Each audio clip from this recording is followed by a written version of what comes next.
Now, the story of Minister of State Mavis Howard-Koomson firing a gun at a voter registration center in Kaswa has dominated headlines from the start of this week to today, and is still the topic of discussion on the lips of many. The implications of this act cannot be underestimated, and as a station that advocates peace, especially going into the elections, we cannot stay aloof.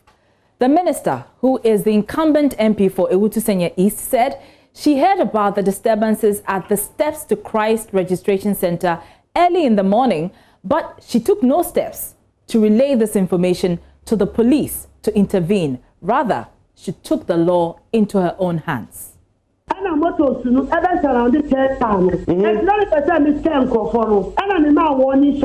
direct it on anybody.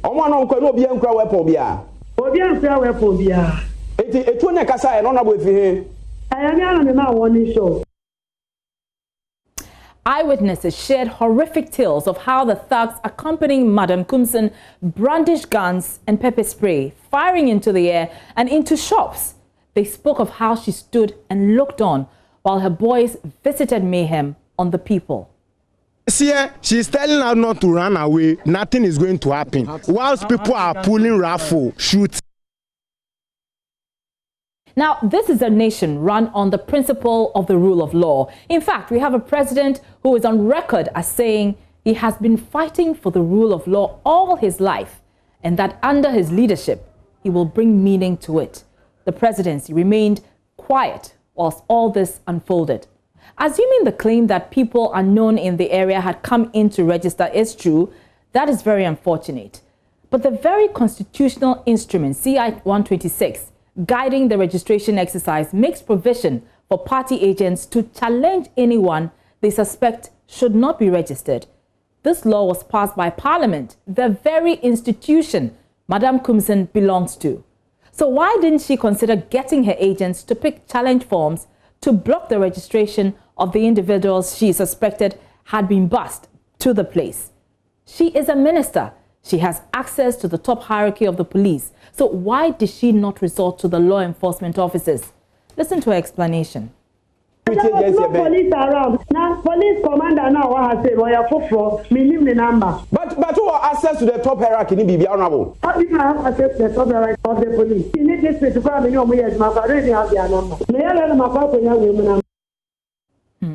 Of course, her action has been widely condemned by many, including several bodies such as the Ghana Bar Association and the Christian Council of Ghana, as well as security experts.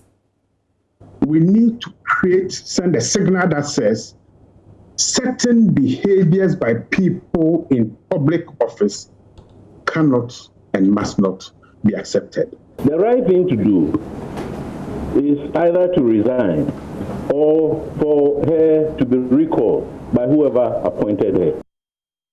But in a nation divided along political lines, wrongdoing easily gets justified when it is committed by a member of one's own party. And we see this with the MPP chairman, Freddie Blade, defending the Ewutu Senya MP. She felt threatened. It was a lady. The story that she's saying, which I have no reason to believe otherwise. And I felt very threatened. He was defending herself. And he didn't shoot at anybody. He fired a warning shot to keep people, to ward off the people who were coming too close. Some, I'm told, one of them used a motorbike to hit a car that. Now, this is worrying when you consider the fact that the MP's action could result in reprisals. And already we've been hearing negative responses from the NDC, which is calling on its members to mobilize and respond in equal measure. That is equally reprehensible and should not be, tolerated. It should be condemned in no uncertain terms.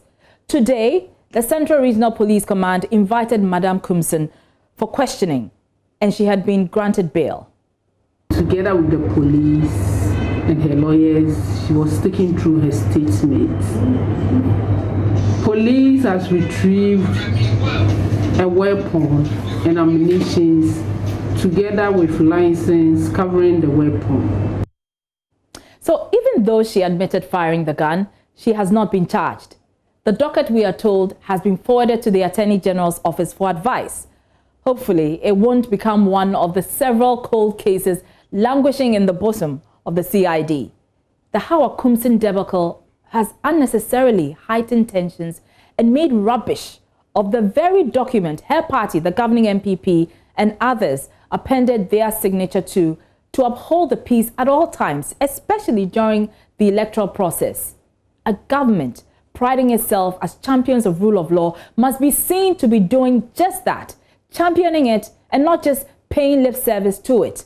Let us live the reality of the rule of law and not the rhetoric. And let those who flout the law with impunity be made to pay for the consequences of their actions. That is certainly not too much to ask.